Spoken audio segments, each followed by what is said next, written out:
awake at night and you're just starting to prepare for your test the next morning. What's that feeling that you feel in your stomach? Stress. Thank you. The same sensation is what elementary school students today are feeling. My name is Ryan, and my Quest social issue is stress in elementary school students. This stress affects the surrounding community, and it translates to future generations because since it affects the people around them, the family members and friends, they'll continue to feel this stress that the students are feeling. So, at the beginning of this year, I knew I wanted to choose this topic because I really enjoy working with kids, and so I knew that was going to be an integral part of my Quest project. Currently, in our senior year, we're dealing with a lot of stress, so I thought that putting stress and kids together would be a good match. I also want to better inform others about the medical issues about stress, mental and physical. So before I could come up with my essential question, I had to do some initial research about what stress was, and Woodham describes stress as the pressure we experience in situations that threaten our well-being or tax our resources. I also did some more research about self-esteem and how that relates to stress, and I found that outside pressures and internal conflict can raise or lower the levels of self-esteem that a person has, and that in turn correlates to the stress. So I came up with my essential question, which is how does social influence, which is the pressure from peers, parents, and society, affect self-esteem, and what role does self-esteem play in the levels of stress that a student has? What programs can be created to effectively reduce the stress? So in order to help me answer my essential question, I got two consultants instead of one because I wanted to compare the types of the students and if they had stress throughout all levels of performing schools. So my first consultant is Mr. Sang. He's a teacher at YBO for over 26 years, and I chose him because he's really knowledgeable about how the students feel and their self-esteem levels. I chose Michael Bass at Warm Springs because he's cool.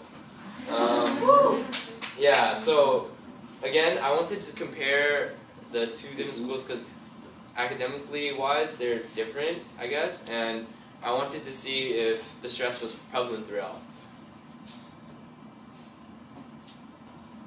In my consultant interview, I asked Mr. Stang if he felt that the students that he had, if they were having stress, and he replied that they do well in their extracurricular activities, piano recitals, chess, and that puts a lot of pressure on them to do well, and sometimes it doesn't work out, and I see them stressed at times. So what he's telling me is that the stress is evident in the academics that students try to excel at.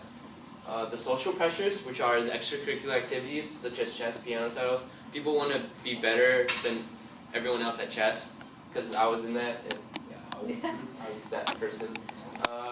Also, what he told me was that there's self-esteem in fitting in, so the students are like fitting into specific social cliques or groups, and that can either raise their self-esteem or lower. Okay, so for my research, I found a study that was conducted in Illinois about personal effects of stress and the effects of stress on academic performance.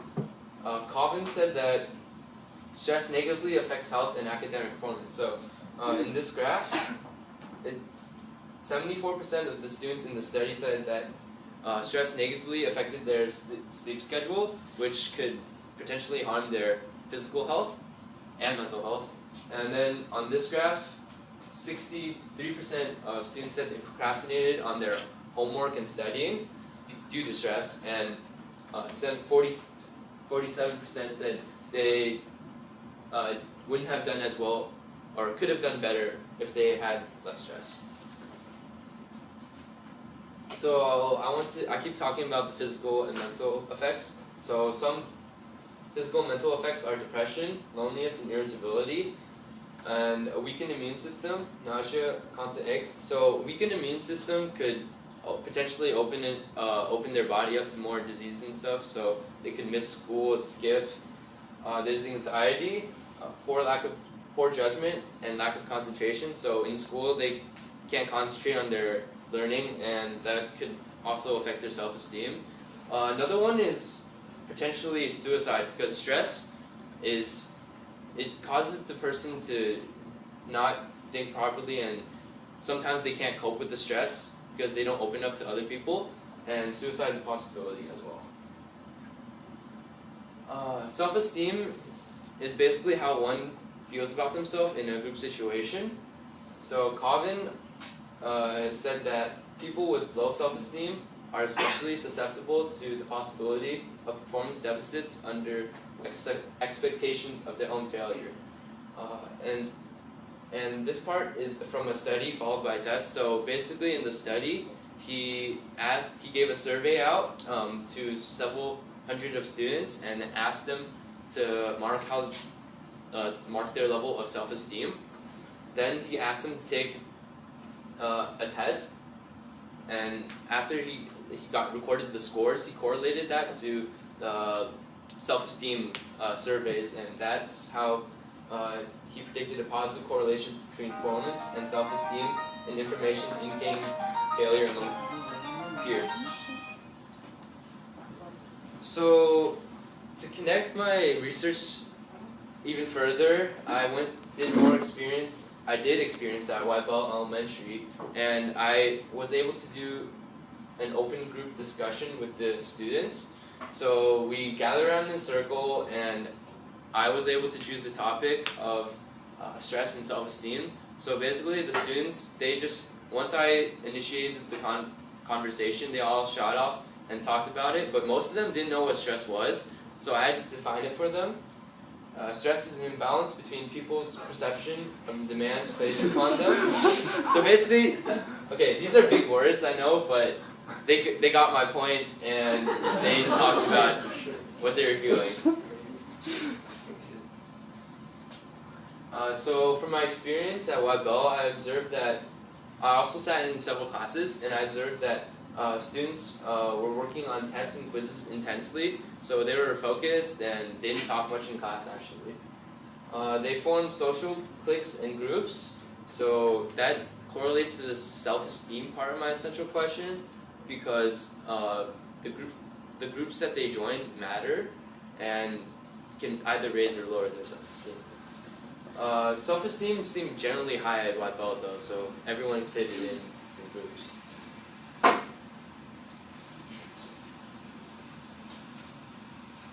I mixed my slide over. So at Warm Springs, I also did my experience at Warm Springs. So I sat down during the class and watched the students and asked them questions about if they were assuming stress. So yeah, student interviews. I did student interviews at both White Bell and Warm Springs. At both schools, actually, most students felt most stress. The students felt most stress from academics and parental pressure. So basically, they were worried about getting the A pluses or having their parents not yell at them because they're getting C's or B's.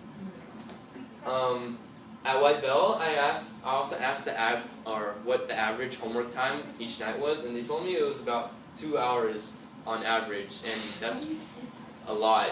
So yeah, that's a potential factor to add to their stress level. And what I found from my experience is that stress is prevalent throughout both Warm Springs and White Bell, even though the performance is different.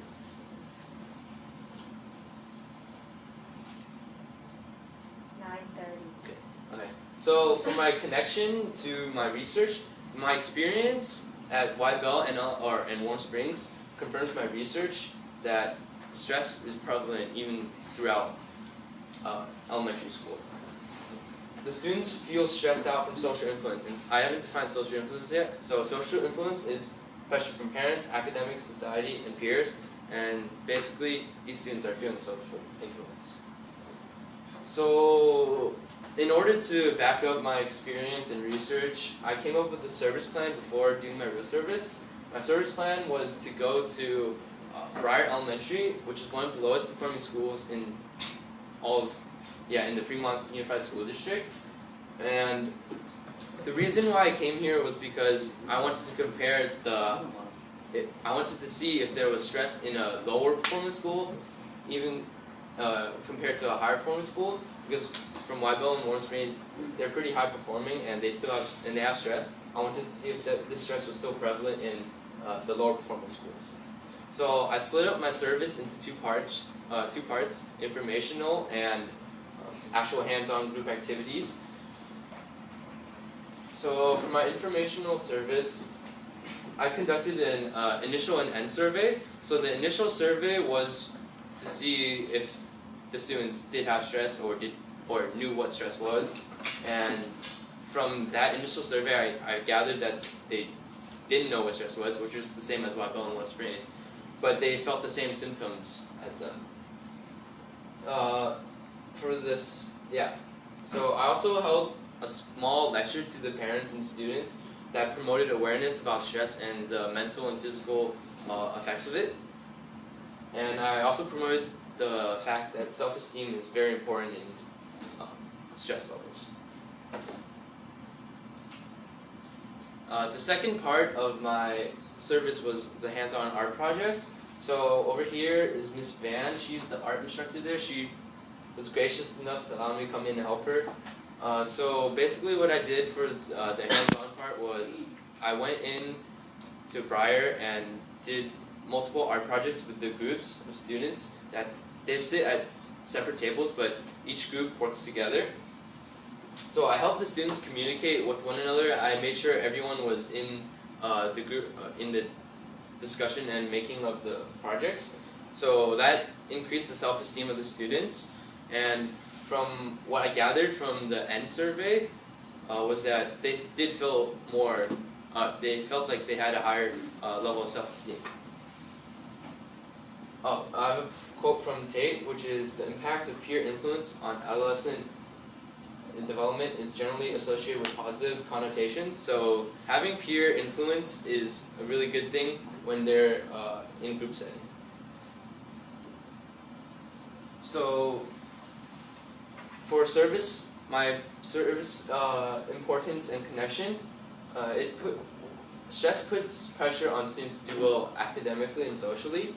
That's what I found out from my service, because even those students at Briar who are not as academically prepared and strong as Wybell and Warm Springs, they still felt the need to do better than their classmates and to join special or social cliques and groups.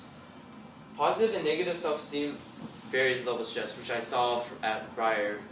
Several students had lower self-esteem, which caused them to have greater symptoms of stress. And I also did several group activities and exercises.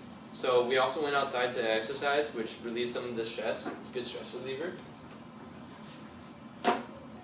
So to come back to my essential question again, how does social influence, which is pressure from peers, parents, and society, affect self-esteem? And what role does self-esteem play in the levels of stress that a student has? What programs can be created to effectively reduce stress? So the answer to part one of my question is that social influence causes or makes students try harder in school and puts pressure on them. But this could potentially lead to several health problems, physical and mental. Parents put too much pressure on their kids to do well in school, so that causes them to compete with their peers and influence unhealthy competition. And society also, every generation expects smarter kids. So even though you're born knowing nothing, they expect you to know more than the previous generation.